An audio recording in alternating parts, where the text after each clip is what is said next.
Welcome to the Gyrl podcast. I'm Kyra Mitchell-Lewis, and thank you all for joining. Hope everyone is doing well. I hope you're having a good week so far. Today, I'll be joined by Susan Stutzel. Susan is passionate about freeing professional women from self-sabotaging goals and helping them to build a life of purpose.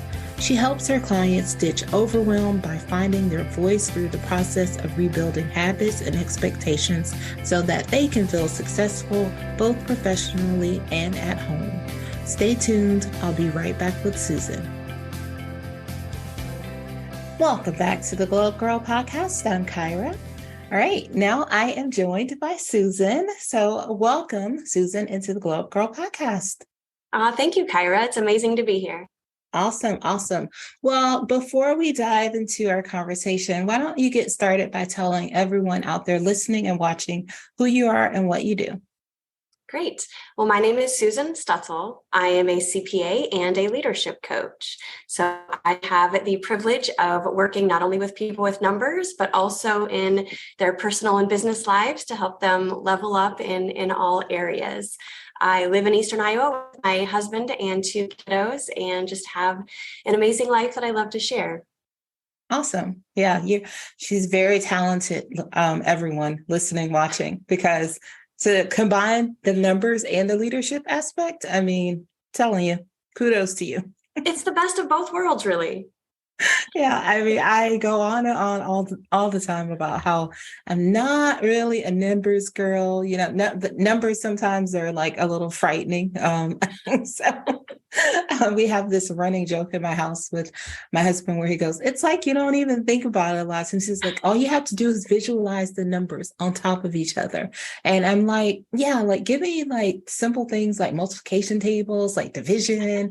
But like, when it comes to like, subtracting big numbers or, and I know this is something very small, minute compared to what you do for, a living, but I'm just sort of that numbers thing. I always like laugh about that. I'm like, I'm a creative. I'm not a numbers girl. Numbers is just another way to tell the story. This is so true. And it's often the best way to tell the story. So I appreciate numbers and people that are good in those areas because I can take that and it can help me to tell a better story. Absolutely. We just have to surround ourselves with people that are strong in areas when we're not. And that's exactly right. I have to surround myself with creatives because I am not as good in that area. So yeah, this is a perfect connection. Awesome. Well, let's talk about one of the ways that you help women is in an area that a lot of us, love, and we love planning. We love setting goals. We have them. I set goals at various points of the year, all the time, but sometimes our goals can sabotage us, right? And cause overwhelm because we set these goals. Can you talk about how that happens? Yeah, absolutely. Yeah. And I laugh about sometimes because I think it's more often than not, we do this to ourselves, right? Yes. And what I've found is this happens because we think about our goals when we're at work and we think about them career related. Mm-hmm. And then when we're at home, we think about our personal goals, right? And the new year comes around and it's like, okay, the whole year, this looks so bright and amazing ahead of me. So what am I going to do this year? But we fail to really look at it from a holistic perspective and look at goal setting for our life. And so one of the things I heard early on in my career was a woman recommended to me every year she would set a career goal, mm-hmm. a health goal, a spiritual goal, and a personal goal. Mm-hmm. And so kind of encompassing all the areas of her life. And then she would work at those throughout the year. Because I think often, like I said, that New Year's comes around. Some of us do it on our birthday, an anniversary. Like I think it is different points in the year, but we think about it from the perspective of, oh, what am I going to do? But only focusing in one area. Mm-hmm. So when we can connect it, I think it's much less overwhelming because we think we can just race to the moon and we can do everything perfectly at home. And then one gets in the way of the other. And it's this like constant battle. And then we're just piling on ourselves and it's exhausting. So when do Yes. you set, and you set at different points in your life. So I'm curious for you, when are those points for you? I'm like a quarterly goal checker Right? because so like I will look at where I am at the end of the year, and then I will set, mine are like more holistic. They are like And the career and like business, personal goals, like all those. So I don't set a too many. I try to set like maybe four in different areas. And then I look at them at the end of like every quarter to see like, how am I progressing? Because I find that like, I think it gets overwhelming when, I mean, even though you're like working on them, but like sometimes quarterly allows for me to be honest with myself about where I am. It's yeah, like, okay, so, and then to celebrate the small wins, because there is a lot of small bullet points, as I like to say, underneath each of those goals that you set for yourself. Like the goal you set is usually a big goal. I mean, you say, oh, I set a goal, related to fitness, and I don't know, I'm just going to use it. I want to lose 20 pounds. Well, what comes inside of 20 pounds? yeah, It's a shift in nutrition. It's like adding in workouts, having a plan. And so you sort of start to I like to look at things like, oh, okay, yes, been doing this. Oh, may not have met the 20-pound mark yet, but I've gotten, 5 pounds off in some yeah. inches. So I think it's like important for us to figure out how to like celebrate those small wins and do it almost in bite-sized pieces. So when you Yes. get to the end of the year, it's not just like this one time where you're revisiting and going, oh man, I didn't meet those goals. And then people tend to beat themselves up. Yes. Thank you for saying that you celebrate the small wins, because that is one of the biggest Mm-hmm. pieces. Mm-hmm. Because we set this big goal, and then it's like that's one check mark that we get, and either we made it or we didn't. And that's not how it's intended to be. It's the small steps. Yeah. And so celebrating that. And I always like to point out that there's a reason that kids love video games, because Mm-hmm. video games give them points when they get to levels, when they do tiny things, right? It's grab this, check this, get to this point. Mm-hmm. And it's a point rack up. Well, it's because we like to be rewarded. And I think as Yes. women, we tend to be the worst at rewarding, right? Oh, If for we have sure. kids, what do we do when they do something great? We reward them, Mm-hmm. right? But Mm-hmm. for ourselves, I think we forget. So I love that you said that. And it is important, but also just decide what you're going to do. Like, how Mm-hmm. will you celebrate that win? And Mm-hmm. sometimes it's taking the first step, like just that Yes. first tiny actionable step, and celebrate it really big, because that gives you the momentum to take the next one. Yes. Yeah. I think that if we could just somehow, if women could shift that mindset, that it's okay to celebrate the small things, because you see it everywhere. You see it in the career, you see it in all areas, aspects of like, well, we finished this really big, we'll finish projects at work that were really big, really daunting, a lot of work, a lot of people involved. And you'll see like everybody just being like, oh, we did it, so let's move on to the next. And it's like, no, let's stop, take a moment, let's celebrate it, because it took the collaboration of all the people to do this thing. And so it's like you have to remember that. And I know everything happens so fast and everything is just like moving at the speed of light, but you have to like take those quiet moments, because I think when you do that, then you'll approach that every way to everything in your life. Yeah, absolutely. The quiet moment is really important to just recognize what got you here, and recognize how amazing you are for doing that, taking that moment before you move on, because it is a fast-paced world. We keep moving, we keep going faster and moving on, but we've got to take those moments. And I think, I mean, for women, taking a quiet moment, like that's such a beautiful space to be in. Yes. But I think that's important for us. And too often I feel like celebrating feels like it has to be this really big thing. Like it has to be a big event, or I have to go spend a lot of money, or, do something big. And sometimes it could just be a quiet few minutes. Yes. I mean, yes, I definitely agree with you. I mean, celebrating at this point for me has become like, oh, I'm going to watch this show that I really like to watch, and I'm going to watch it in, like in this room, because like normally, like if I'm in my office here and, I have the TV on as, background while I'm working and doing different things. And a lot of times you're not like 100% like tuned in. So there are like shows that I like. And so when I'm like, oh my gosh, I'm going to actually go in the media room. I'm not going to take my laptop and not take anything other than me. I'm going to sit there and I'm just going to enjoy this 30-minute show. And it's so cool to like, I mean, that feels it's gotten to that point. That's what feels like rewarding myself. Yes, it's true. It's simple things. I love to sit down with a book. And it's like, I'm just going to sit down and I'm going to read and I'm not going to feel bad about it at all. Yes. Oh my gosh. You know what? I know I'm going a little bit off script here, but like right before this morning, right before our session, I was just thinking to myself, I walked in the kitchen to get some water and I said, wow, it's so interesting how I remember a life when I was younger where I didn't used to have things to do on the weekends. And I would be like, you just be lounging, hanging out, just sleep until noon and all those things. I can't remember the last time I slept past like 7:30.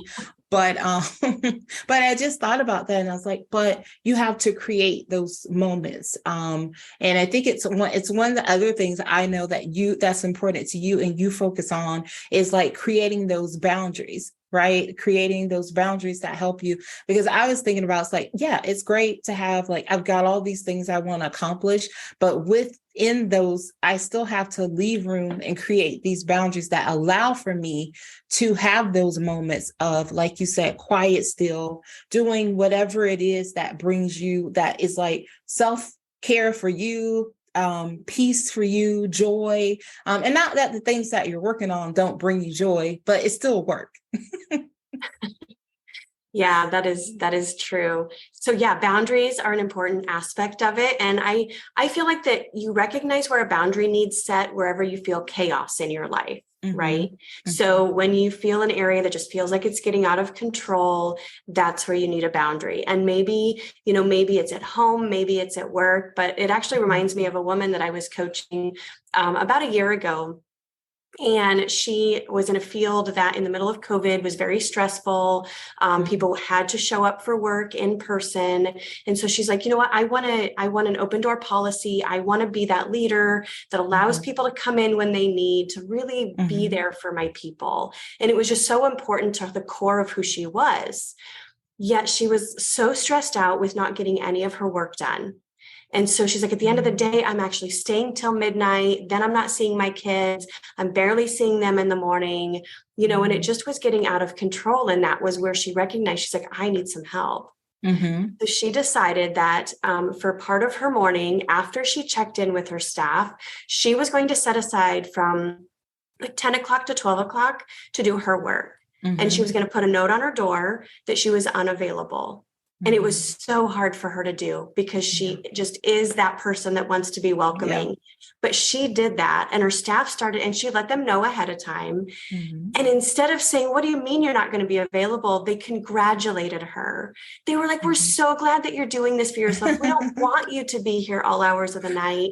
Right. We want you to be healthy too and feel good. And so where she really felt like she was struggling with having to tell them about that, they were just really waiting for her to do that for herself. And so not only did they help her set that boundary, they said, we're not going to touch. And they were making sure everyone else, new people that came on or people that came in from other departments, they're like, oh no, she's not available right now, but I'll make sure that she knows you were here. Yeah. And it was just this beautiful thing that transformed, that really started out as her mindset and that I need to be available. Yes. And she started that. I love that. That's a great example because I feel like that is what a lot of women do. We always want to be available to people all the time. And I think like you said, you have to establish some boundaries for yourself. I mean, I think like in all of my jobs, like I've always like tried to allot the 8 to 10 slot for focus time, so that I could like work myself and just have that time to get the week, the day started. Because I'm like, well, because once those meetings start, how that can be. And I just started a new job with a different company earlier this year in May. And and before I hadn't done that yet, hadn't put those boundaries in place because I was just like, like you said, I had a new job, I had a new team. I wanted everybody to feel like, I was always like I was available to them. And we use Slack as a communication tool. Yeah. And the pings of Slack. Constant. Like they're like constant all the time. And so eventually, once I got like rolling in, the job after a few months, I was like, I have to go back to my focus time, because I was finding that, I was in meetings like starting as early as 9 o'clock. And I was like, oh my God, like I can't like this just like, it's like 9 to noon. And then there's like a small lunch break and then it starts again. And it's like, I can't do this. And, and I found, you find yourself at like 5 o'clock is the time that you can start working, because that's the time that the meeting's finally in. And so I implemented in that time. And then actually I put in a 4 to 5 o'clock block as well, so that I don't mind obviously working, like I don't mind working longer or staying a little bit later. I work at home. So, but still it's like, at least if I block it at 4, that means I can start that like working and wrapping up things that I need to get prepared for the next day. Yes. Yeah, that's really important, I think, to allow yourself that time, not only at the beginning of the day, but also at the end of the day. And I do run into that very often with professionals, is that they run right up to the end of their day and it's like, oh, now I got to leave and pick up my kids, or I got to start dinner, or, whatever that next thing is. And they don't allow themselves that time to kind of wind down a little bit, wrap up their day, kind of finish their thoughts, look forward to the next day, to really move into the next day in what feels like a more successful capacity. Exactly. Yes. So as boundaries, as we look at boundaries and the relation between boundaries and our goal setting, because, we have these goals, got dreams, we want to do everything. How do we work boundaries into our own personal like goals? And I know you talked about, maybe looking at big buckets of opportunities for goals of your life. What else would you suggest? Yeah, that's a good point. And I think you do a really good job of that, really. And you have the big goal, you have the big dream, because I do believe in dreaming really big, but then you've got to break it down. And so I recommend starting with, what's that big goal? Like, where do you see yourself a year from now? And then break it down, just like you did, into the quarterly. Okay, what can I do on a quarterly basis? And then break it down to, what can I do in a month? And then just start creating some routines that you can implement, and just choose that one simple thing. Like, what's the first simple thing that you can do? Like you mentioned, working out. I think that's something I set at the beginning of every year. I want to work out more this year. And so sometimes that first easy thing is to set out your workout outfit, so that when you walk into your closet in the morning, that's the first thing you see, and go, okay, that's what I'm going to do. I'm going to put it on. And even if I don't work out, I'm going to put on the workout clothes, because that tiny little step that you take actually gets you, and it's like, well, now I'm dressed for it. I might as well step outside. But I only like to go outside to work out if it's nice out. So I might just go to my basement. Yes. But choosing just that one simple thing, because I think, again, we often don't break it down enough into the small pieces that are actually doable, that actually feel like we can take that step, and then celebrate it. Like, hey, I did get up early this morning, and I got dressed, and I got down to the weights. Yes. So celebrating those little things along the way, I think, can go a long way in helping us actually reach the goals, but we have to make it actionable. And I believe that that's where a lot of us fail, is that we don't break it down enough. Like literally action steps. And then as far as the celebrating and the point gathering, like our video games, I use Excel a lot, and I set those small goals that I want to create into my routine. And I give myself a check mark every day that I do that, every time that I do that. And then you look back over the week and over the month, and you're like, dang, I didn't do it every day, but I don't focus on that. I focus on how many times did I do it? and then compare it to last month. And it's like, oh, I did it 5 times more this month. Mm-hmm. And just start building, because the more that we can build into actual routines, then we don't think about it anymore. And once we've started getting up in the morning, putting on the workout clothes, going down to work out, now we start to do it without thinking about it. And the more that we can do that, our brain is freed up to focus on other things, and we can focus on the next step in the goal, because now we've already like automated our brain to do the first part. Yes, I love that. So many great nuggets in what you just said. I think one thing that really is important, I had to do this for myself because I work out in the mornings, and I was doing it like every day. Like I was working out at least 5 to 6 times a week. And then I recently this year just was like, you know what? I'm like, it's okay sometimes for me to say, I want to sleep. So like I get up at about 5:50 every day. And then I said, well, some days, maybe on like Wednesdays and Fridays, I'm going to get up at 6:30. And I'm going to do like just my bike and then take my pup out for a walk. And then on the other days, I do the bike, I do like a strength workout, and then I take my pup out. But it took me a really long time to get to the point of being okay with that, because I felt like for a minute, like I was failing at first, because I'm like, well, you're not doing all the things you should be doing. But then one day I had like an honest conversation with myself, and I was like, who are you letting down? No one. Because guess what? There are a lot of people who don't even take the action or the step. You're just sleeping for like literally like 40 more minutes, 40 more minutes, which I mean, I know doesn't sound like a lot, but like when I get up at 6:30 and I'm like, oh, I slept to 6:30. Feels so good. Yeah. Yes. I love that. And it's constantly reevaluating and pivoting to what is going to serve you. And so sometimes that self-care and that extra 40 minutes and changing up the workout is exactly what you need. Yes. Because it sounds like you're a very driven woman. And so once you set a goal, you're going to meet it. And I am the same way. So sometimes that discipline works against us, doesn't it? Yes. It's like, oh, I'm doing it every day. But wait, I actually need something different to fill me up. And so I love that pivot of, you know what, twice a week, and defining the days, and then saying, here's how I'm going to do it differently. Yes. And it's still being active, but it's getting a little bit more rest, and it just looks a little bit different. It's not right or wrong. It's just a little bit different. Yes. And, and I know anybody listening, watching, like, I know you have to give yourself grace, because that's what I started telling myself, like, girl, give yourself grace. Oh my gosh. Like, it's not like you're not doing it. And then even when there's a day that I decide, you know what, actually, I want to just start work a little bit earlier today. I'm going to get up at 6:30 and just go downstairs and start working. Then I give myself that, because I'm thinking, okay, if I can get a jump start on these things, that means I don't have to do this on Saturday.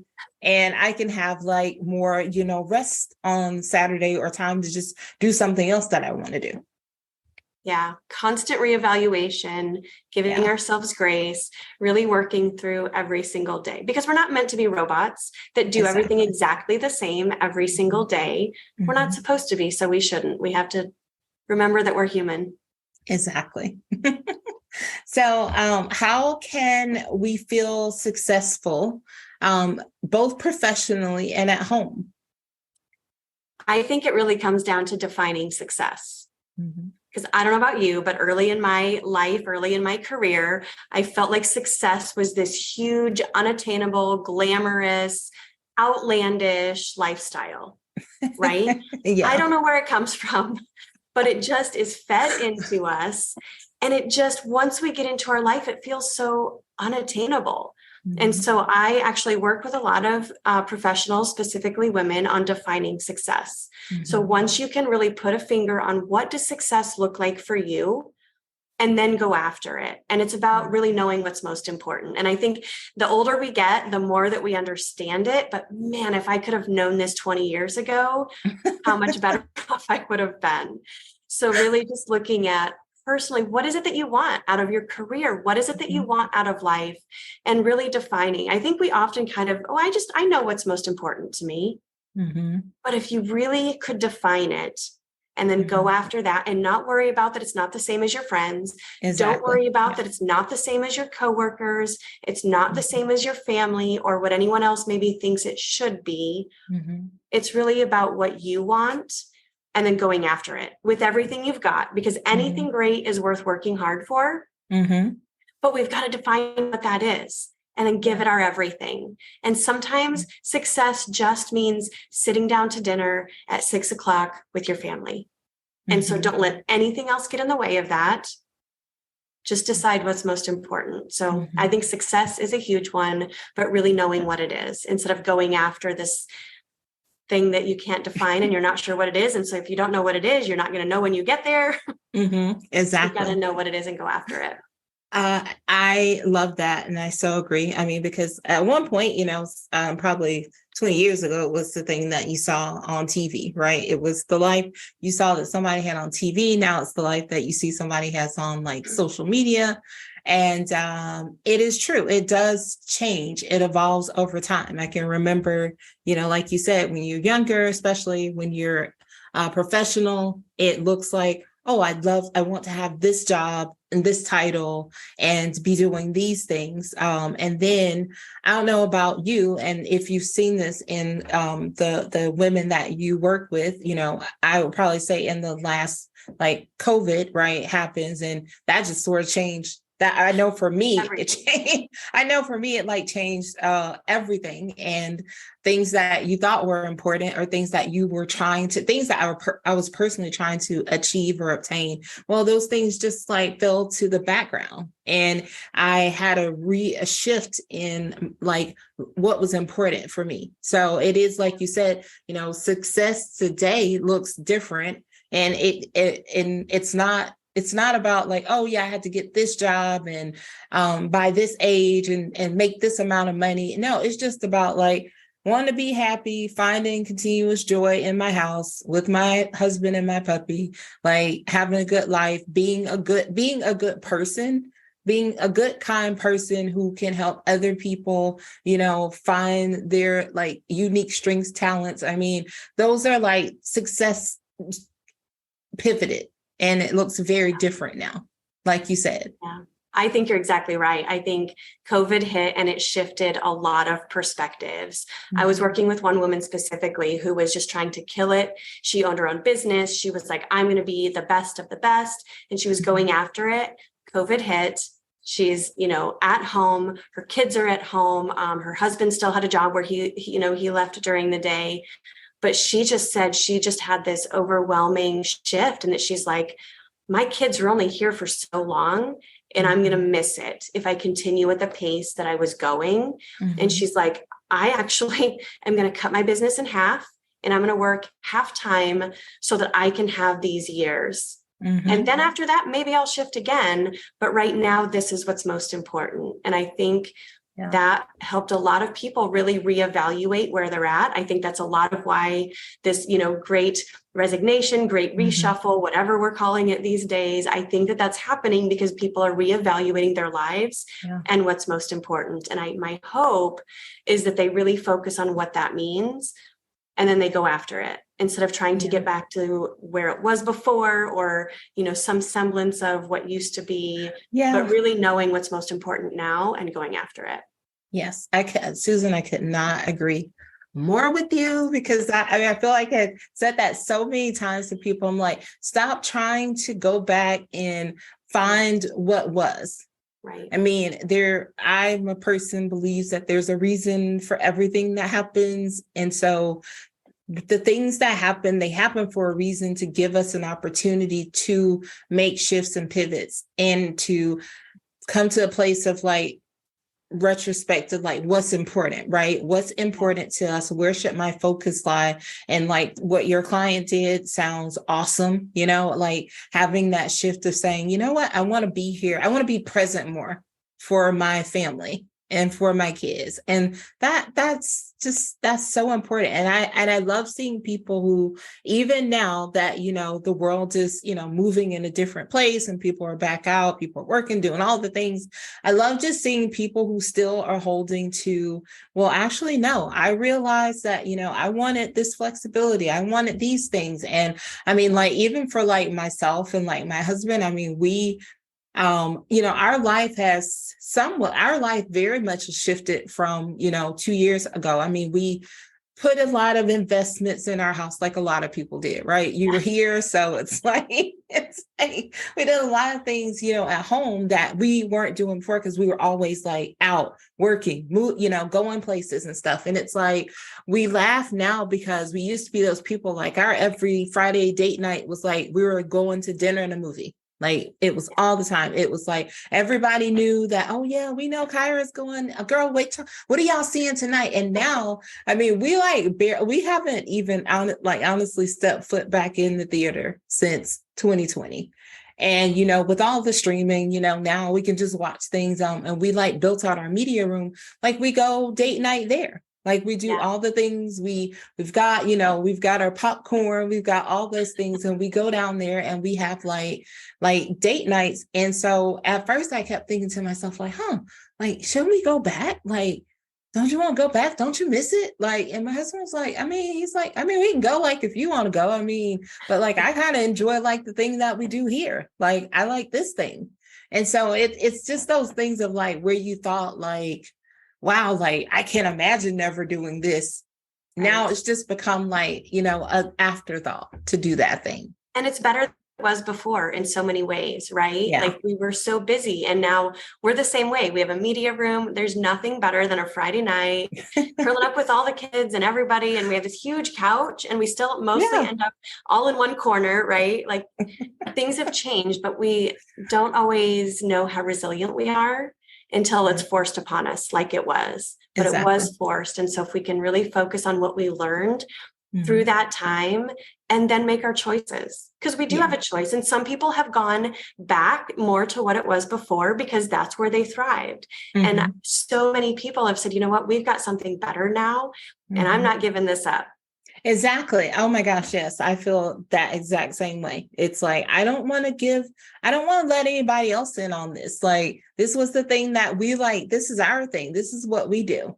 And so it became just this special thing. Like I always used to tell people, I was like, I'm so glad, I'm so blessed and fortunate that I was able to find transition to a new job that is all remote. Because with my puppy, well, he's not a puppy, he'll always be my puppy, but with Max, I mean, we were together like all the time during the pandemic, the year 2020, 2021. And my husband, like, he owns his own business. So he had to go back out, like after the shutdown was over, he went back to work every day. And so it was just he and I all the time. And even now, like, I have to travel sometimes for work to go up to the office, and we have separation anxiety. Like when I leave, it's very different. If I go to the doctor, if I do anything, it's very different from like my husband leaves every day and he's just kind of like, bye. But like, if I leave, it's like, looking around for me, it's like at the door. And I just, tell people, I'm like, well, I'm really unwilling to like spin that around for him so that he has to like look for me often. Like I go there when I have appointments or things that I have to do, whatever. But like, I also have a little fur person here that's like expecting me to be here. And I was like, and he like grew up. I was like, he like grew up in the pandemic. So all he knows really is like his mama and his daddy. There is no other life for him, right? No, right? Yeah. So when I'm not here, he's like looking around like, where's that lady? Yeah, we even had to get to a point to where like when I do travel, like my husband, like generally we would do like, video chat or whatever. And I'd be like, let me see Max. And then, but the last time, like he just spiraled and was like running around the house for so long trying to find me. So now we just pretend like, I said, well, let's not do it because I won't be gone that long. Usually not gone more than like 1 to 2 days. So I'm like, let's not do it. And when I come back, it's like a full on, like, like attack me at the door, and we're like all in each other's faces. Oh my gosh. Okay. So tell me your advice for women who are listening, watching, moms, especially, that want to be a super mom at home, but also, they have a career and they don't want to sacrifice, but they want to be the best they can for all areas of their life. Yeah, so many things. Oh my gosh. Number one, don't try to do it all. Mm-hmm. I think when I became a new mom, I was still trying to just continue elevating in my career just as fast as I was before that, trying to have everything perfect at home. I love a good clean house, everything in its place.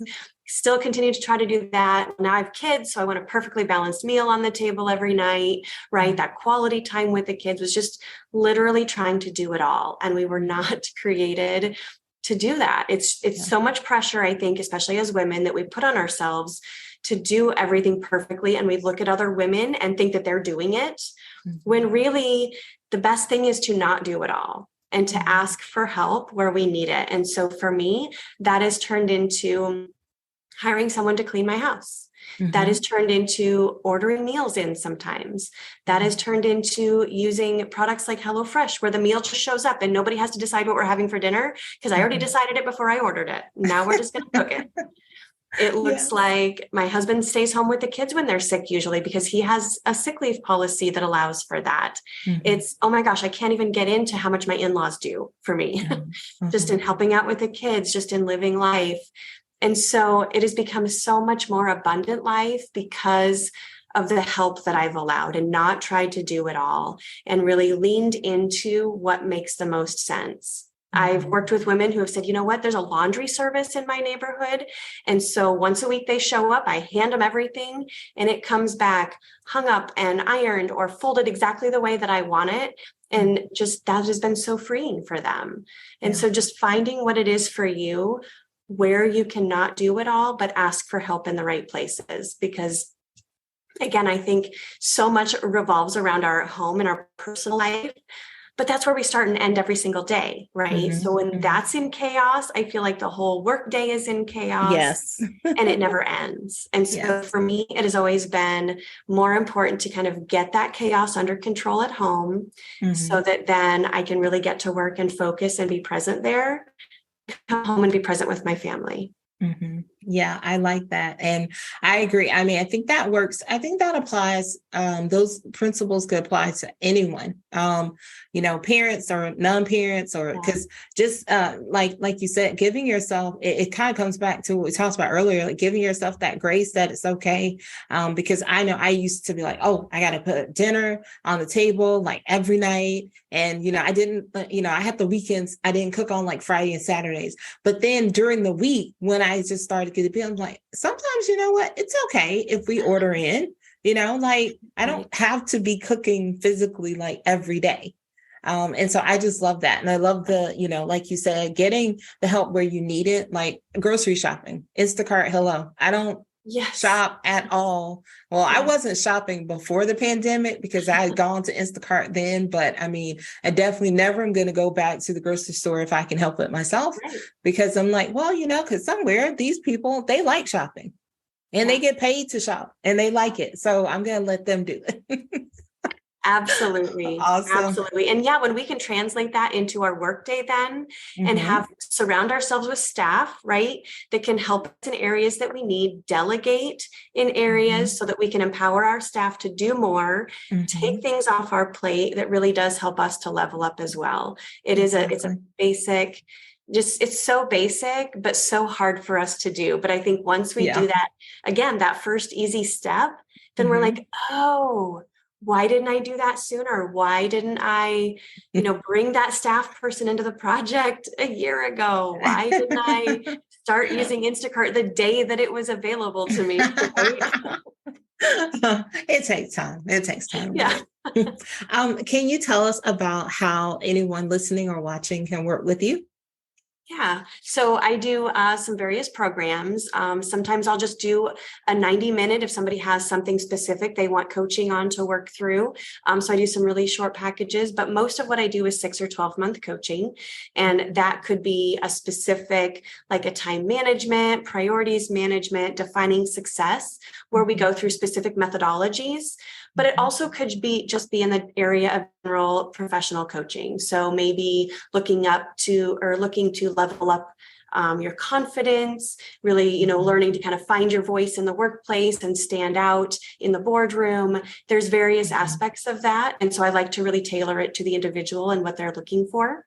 Sometimes that actually looks like getting started coaching and then really finding the thing that's at the core of it. And so shifting a little bit.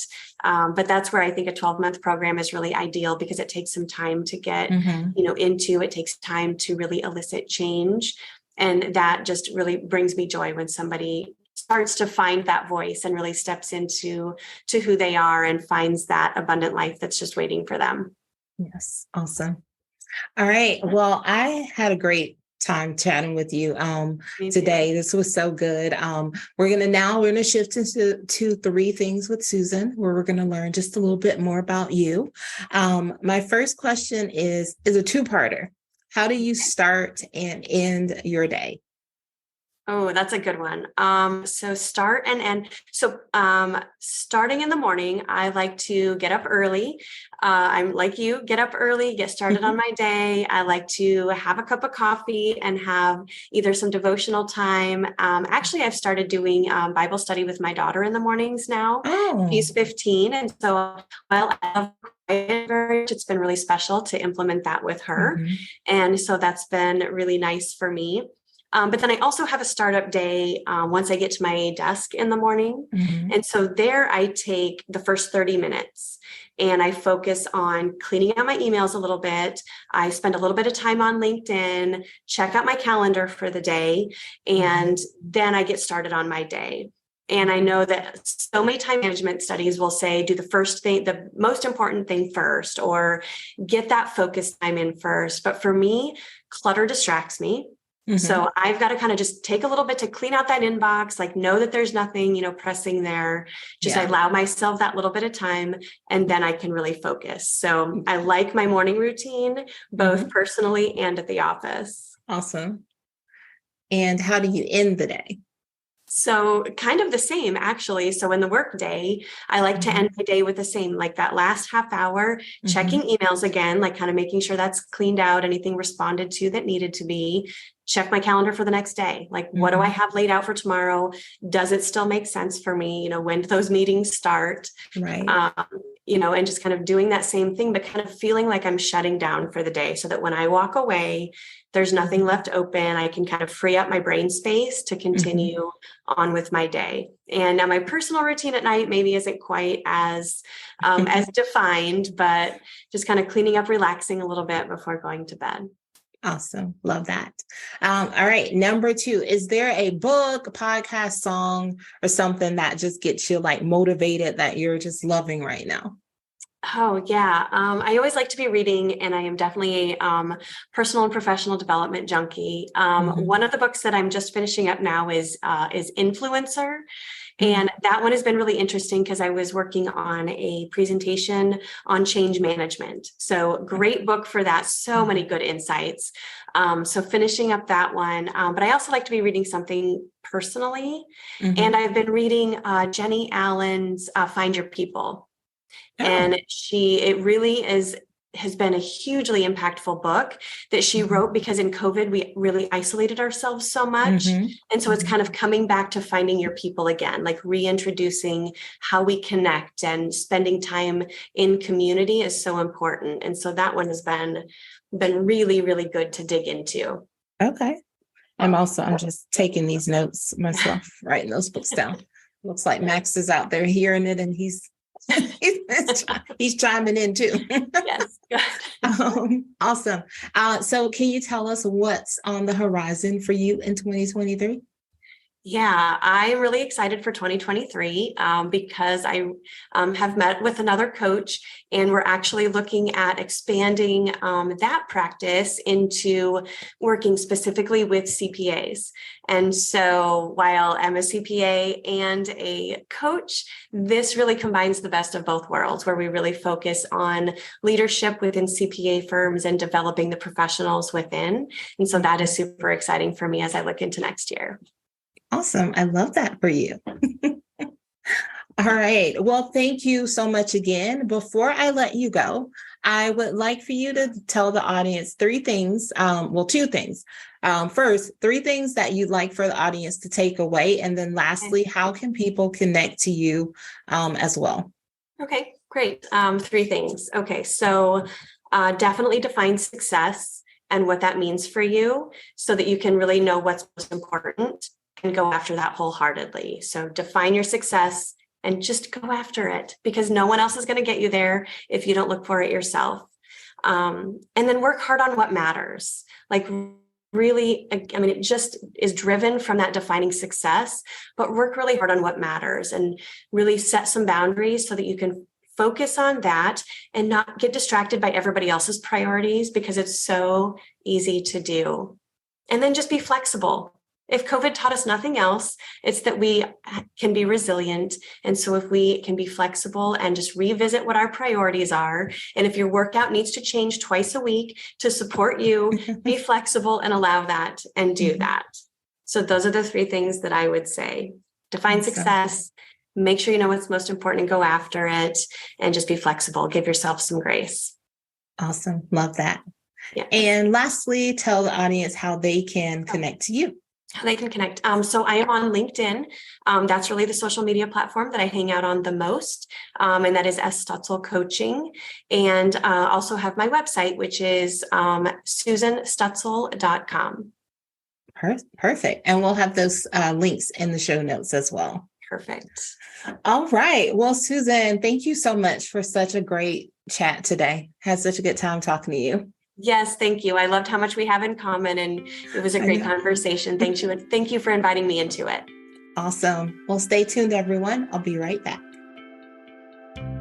Welcome back to the Glow Up Gyrl podcast. I'm Kyra. Thanks again to Susan for joining the show today. If you'd like to learn more about her, check out the links in our show notes. If you'd like to learn more about Glow Up Gyrl, visit us at glowupgirl.com. You can check out past podcast episodes. You can sign up to be a guest on the show, grab our social links, and so much more. And I hope you guys are also checking out the Career Focus podcast episodes as well, where I share my personal journey relating to my career. These episodes are great for anyone who is looking to just determine if it's time for a change. Is it time to try and elevate in your career, or just to hear some feedback from someone who may have gone through something similar that you might be experiencing currently in your career. You can listen to those episodes as well on your favorite podcast platform or over at our website at glowupgirl.com. Thank you all, as always, for the support and for taking a little time out of your day to join me. I'll see you all soon. So until then, stay focused, fab, and glow up. Take care, everyone.